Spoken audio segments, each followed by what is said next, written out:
मुझे बहुत खुशी हो रही है, इतनी उत्साहजनक भागीदारी है। मैं कृषि विभाग को बधाई देना चाहती हूँ, जिला प्रशासन को बधाई देना चाहती हूँ, विकेश जी को खास करके। जब से हमारे जिले में आए हैं, हमारे किसान भाइयों की मैं देख रही हूँ ऊर्जा बढ़ गई है। हमारा कृषि डिपार्टमेंट बहुत अच्छा काम कर रहा है यहाँ पे। तो आप सब लोगों को बहुत बहुत बधाई देना चाहती हूँ। और आप लोग इतनी बड़ी संख्या में आए हैं और मैं देख रही हूँ कि आधा पंडाल तो महिला किसानों से भरा हुआ है। ये तो और भी ज़्यादा बढ़िया बात है कि अब हमारी बहनें इतनी जागरूक हो रही हैं कि वो सरकार की और कृषि विभाग की जो तमाम योजनाएं हैं उसका लाभ उठाने के लिए तत्पर हैं। मैं सबसे पहले तो प्रणाम करना चाहती हूँ सब लोगों को। बहुत दिनों के बाद इस तरह इतनी बड़ी संख्या में मैं अपने संसदीय क्षेत्र के किसान भाइयों और बहनों से मिल रही हूँ और मुझे बहुत खुशी हो रही है।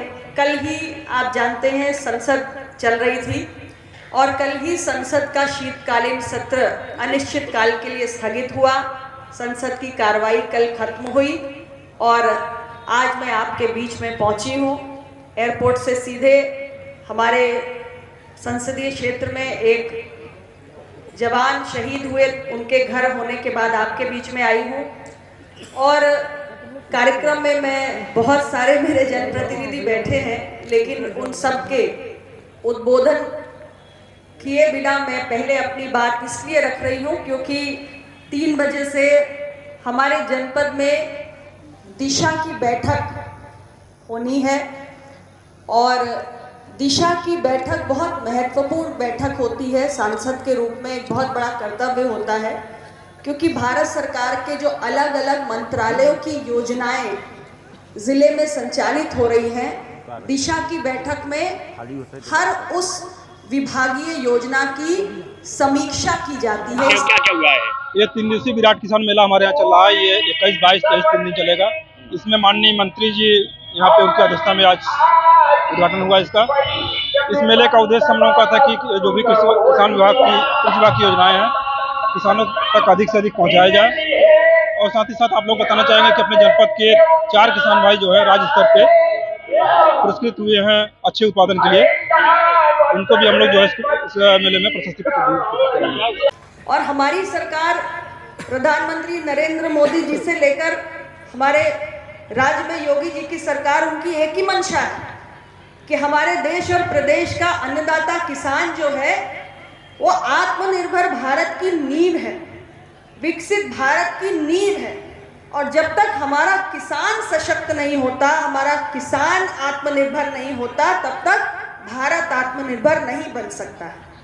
और इसलिए जब से देश के अंदर मोदी जी की सरकार आई और राज्य के अंदर हमारे योगी जी की सरकार आई, तब से निरंतर ये कोशिश हो रही है कि हम तमाम योजनाओं को किसान भाइयों तक पहुंचाएं। और हमारे सरकार का लक्ष्य केवल किसानों की आमदनी बढ़े यहाँ तक सीमित नहीं है, बल्कि व्यापक ढंग से किसान कैसे सशक्त हो, इस दिशा में हमारे 10 वर्षों के बाद अब ये 11वां वर्ष है, तीसरा कार्यकाल है। इस सोच के साथ, इस कल्पना के साथ काम हो रहा है।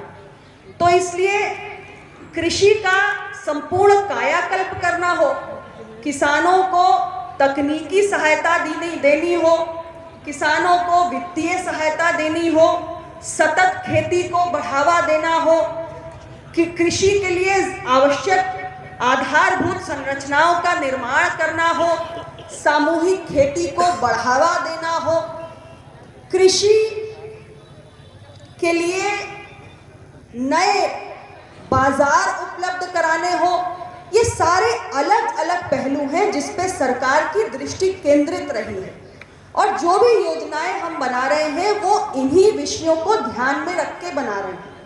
जब हम कृषि के तकनीकी, हम कहते हैं कि तकनीकी रूप से संवर्धन के लिए या सशक्तिकरण के लिए जब हमारी सरकार काम करती है, तो आपके बीच में वो आपने देखा होगा एक काले रंग का ड्रोन रखा हुआ है। सारे लोग ड्रोन को जान रहे हैं? हाथ उठा के बताइए कितने लोग ड्रोन को जान रहे हैं।